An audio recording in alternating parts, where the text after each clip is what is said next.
Brother, यहाँ पे हमारा माइक खराब हो गया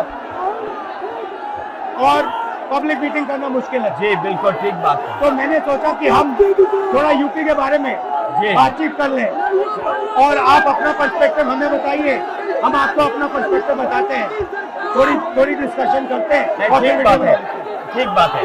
मैं समझता हूँ कि जब माइक खराब हो गया हम दोनों बात करेंगे, वो रिकॉर्ड होकर के जाएगी तो लोग बेहतर और अच्छा समझेंगे और अच्छा रिजल्ट आएगा।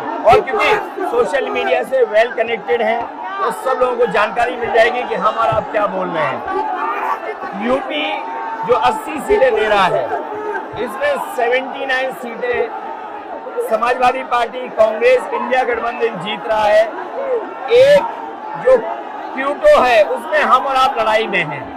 और इस बार क्यूटो नाम कैसे जापान वाला ही है ये क्यूटो, क्योंकि जो प्रधान सांसद हैं उन्हें सपना दिखाया था काशी के लोगों को कि दुनिया की सबसे बेहतर सिटी बनेगी क्यूटो। तो क्यूटो बनी नहीं बनी काशी के लोग ये तय करेंगे और फिर वोट डालेंगे। तो इस बार मन मर्जी नहीं चलनी है, मन की बात नहीं चलेगी, हमारे आपकी बात और 140 करोड़ लोगों की बात और संविधान की बात होगी। और आपने देखा, हम सब ने देखा कि यूपी को नरेंद्र मोदी जी ने बेरोजगारी का सेंटर बना दिया और इतनी बेरोजगारी की है, ये जितने बच्चे दिखाई दे रहे हैं ये दिखाओ, वो लोग हैं दिखाओ जो अग्निवीर या पेपर लीक जिसकी वजह से इन्हें नौकरी नहीं मिली है और ये सब रोजगार नौकरी चाहते हैं। बीजेपी ने जो झूठे सपने दिखाए थे इन्वेस्टमेंट मीट के, जो झूठा सपना दिखाया था डिफेंस एक्सपो का, जो सपने बेचे थे G20 में, लेकिन इन नौजवानों को न नौकरी मिली न रोजगार मिला, आज ये खाली हाथ हैं।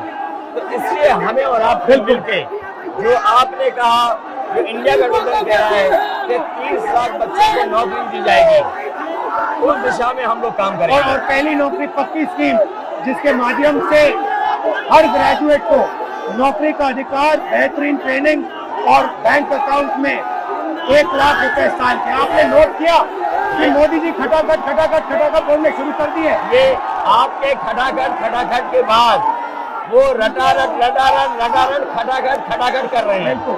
अच्छा, आप एक बात बताइए, मुझे क्यूरियोसिटी है, थोड़ा आप अपने पापा के बारे में मुझे बताइए जी। मुलायम सिंह यादव जी के बारे में बताइए।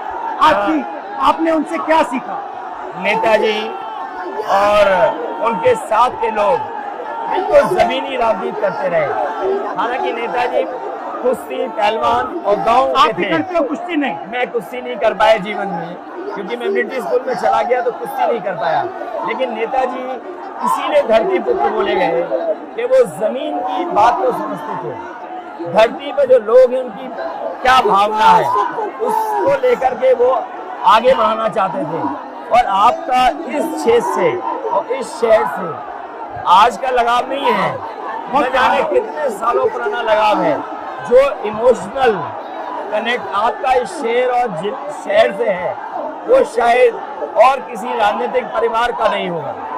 तो नेताजी से उनका हार्डवर्क और अपने लक्ष्य के लिए लगातार काम करते रहना, जो गैर बराबरी की लड़ाई डॉक्टर राम मनोहर लोहिया यहीं लड़े थे। हालांकि हमारी आपकी विचारधारा की यहाँ टकराव रहा, लेकिन हमारे व्यक्तिगत या जो सिद्धांत में कभी समझौता नहीं हुआ।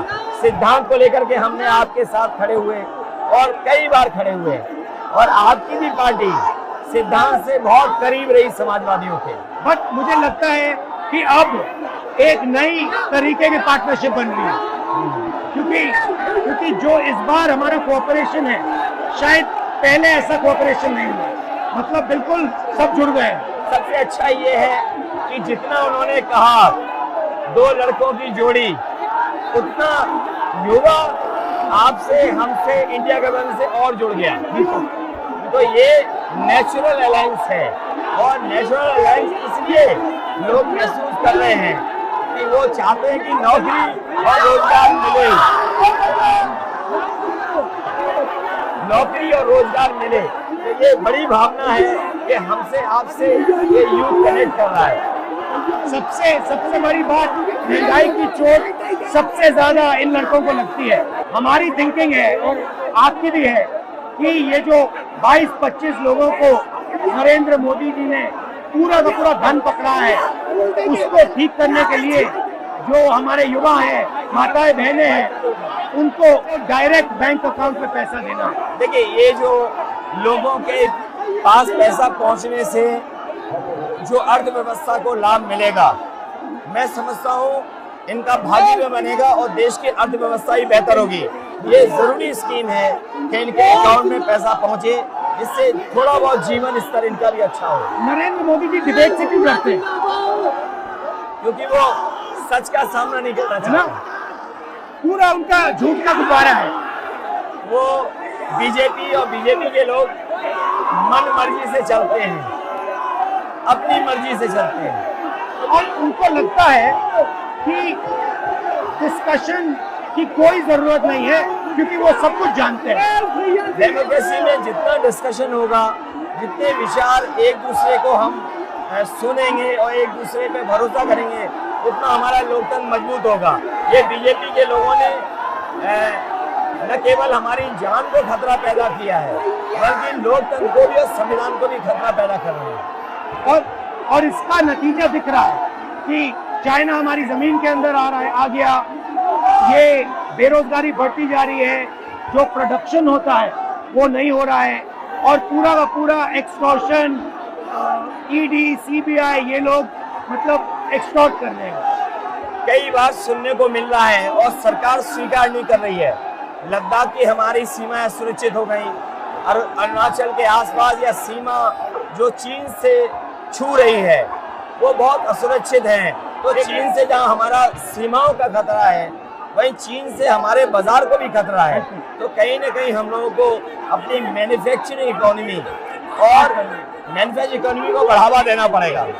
और ये जो स्कीम्स है, पहली नौकरी पक्की और महालक्ष्मी, ये मैन्युफैक्चरिंग सिस्टम को, इकोनॉमिक सिस्टम को जंप स्टार्ट करने के तरीके हैं। ये बहुत अच्छा जंप स्टार्ट होगा। इसको अगर फोकस होकर के आईआईटी, पॉलिटेक्निक, इंजीनियरिंग कॉलेजेस को, इन सबको इकोसिस्टम में ला करके, मैं समझता हूँ युवा नौजवानों को अच्छी नौकरी और रोजगार मिल पाएगा। और हमारा लक्ष्य है कि सब, हर जात को भागीदारी मिले, स्पेस मिले, हर इंस्टीट्यूशन में, बिजनेस में, एजुकेशन के सिस्टम में। तो वो हमारा, हम दोनों का लक्ष्य है। बिल्कुल। और क्योंकि जो बात सभी दल कहते थे, आज इंडिया गठबंधन कांग्रेस भी कह रही है कि सामाजिक न्याय जरूरी है, जाति गणना जरूरी है। देश के लिए ये बड़ी चीज है। जो दुनिया में अमेरिका है, यूरोप है, अपने उन लोगों के लिए जो पीछे छूट जाते हैं, उनके लिए कुछ काम करते हैं। तो हमारा जो देश जाति के आधार पर पिछड़ा है, तो इसको आगे बढ़ाने के लिए ये बड़ी भूमिका होगी इस बार। बहुत अच्छा लगा, अच्छी बहुत अच्छा रहा, बहुत अच्छी मीटिंग है। मुझे लगता है कि ये यूनिक मीटिंग है क्या?